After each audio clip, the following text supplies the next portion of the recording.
तो hello guys, welcome to my this video. तो आज मैं आपको बता दूं कि आज 19 तारीख है और आज जो है वो क्लास 12 के जो रिवैल्यूएशन के फॉर्म्स थे जो सीबीएसई ने डिक्लेयर किए थे आज से स्टार्ट होने हैं और वो अगले 4 दिन के अंदर क्लियर हो जाएंगे। तो आप सबसे मैं ये बात शेयर करना चाहता हूँ कि भाई रिवैल्यूएशन करवाना, कॉपी चेकिंग कराना वो आप सबकी मर्जी की बात है, लेकिन क्लास 12 ने इस साल मतलब जो सीबीएसई ने क्लास 12 की जो सीबीएसई इस बार जो नया ओएसएम सिस्टम मार्किंग स्कीम लेकर आया था वो पूरी तरीके से यहाँ पर इस साल फ्लॉप हो गया है। और इस पर सीबीएसई का यही कहना है इतने बच्चों की गलत चेकिंग के बाद भी कि उन्होंने कुछ गलत नहीं किया है, सिस्टम ने अच्छे से काम किया है। लेकिन जो भी हो, जो हमारी रिवैल्यूएशन फीस थी जो हर साल सेम रहती थी वो इस साल इतने ज़्यादा बच्चों की बैक लगने के बाद और सभी टीचर्स की आवाज़ उठा जाने के बाद इस बार बहुत ज़्यादा घटी है। पहली बार सीबीएसई ने इतना प्राइस ड्रॉप किया है। तो मैं आप सबसे यही बात करना चाहता हूँ कि आज से जो है वो रिवैल्यूएशन के फॉर्म्स भरे जाने स्टार्ट हो चुके हैं। तो मैं आप सबको यही सजेशन दूंगा एक एज अ क्लास 12 स्टूडेंट और बड़ा छोटा भाई होने के लिए कि भाई आप एक बात समझो, अगर आप किसी दुकान से कोई सामान लेने जाओगे तो अगर आप उस सामान को वापसी मतलब अपने पैसे वापसी लेने जाओगे तो वो आपको पैसे नहीं देंगे।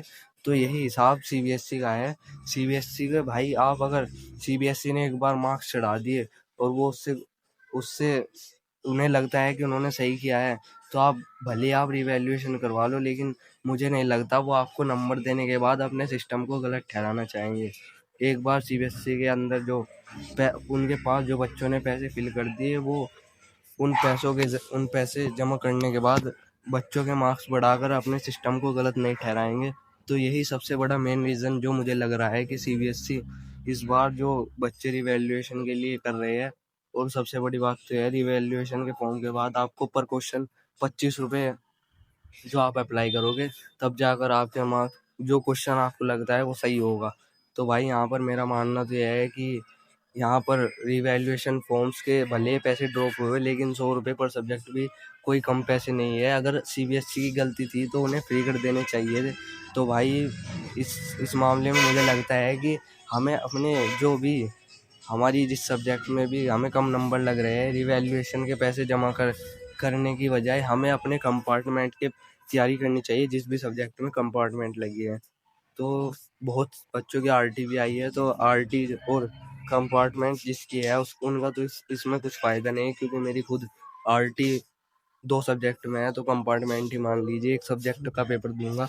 तो भाई मैं इसी बारे में आपसे बात करना चाहता था कि ये ना हो कि आप पैसे जमा कर दो और सीबीएसई नंबर भी ना बढ़ाए।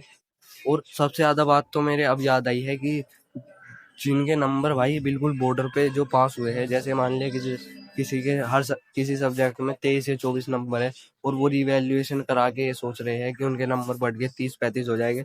तो भाई आपको मैं वार्निंग इस बात की बताना चाहता हूँ कि ऐसा भी हो सकता है कि जो टीचर्स है वो किसी टीचर ने आपके किसी क्वेश्चन पे एक्स्ट्रा नंबर दे रखे थे वो भी कट जाए और आपकी जो अगर आप पास हो रहे थे तो बैक भी लग जाए। तो भाई मैं तो कंपार्टमेंट ही दे रहा हूँ, मैंने तो इस पर सोचा भी नहीं था कि रिवैल्यूएशन दूंगा, क्योंकि मुझे पता था अपनी हालत।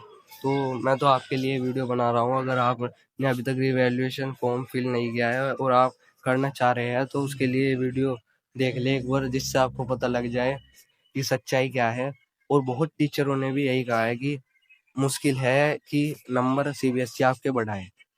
तो जय श्री कृष्ण। वीडियो अच्छी लगी हो तो लाइक करना। मैं इसी तरीके का अपने पढ़ाई से रिलेटेड जो मेरी डेली लाइफ में पढ़ाई से रिलेटेड चल रहा है उसका अपडेट अपने चैनल के थ्रू लोगों को देता हूँ।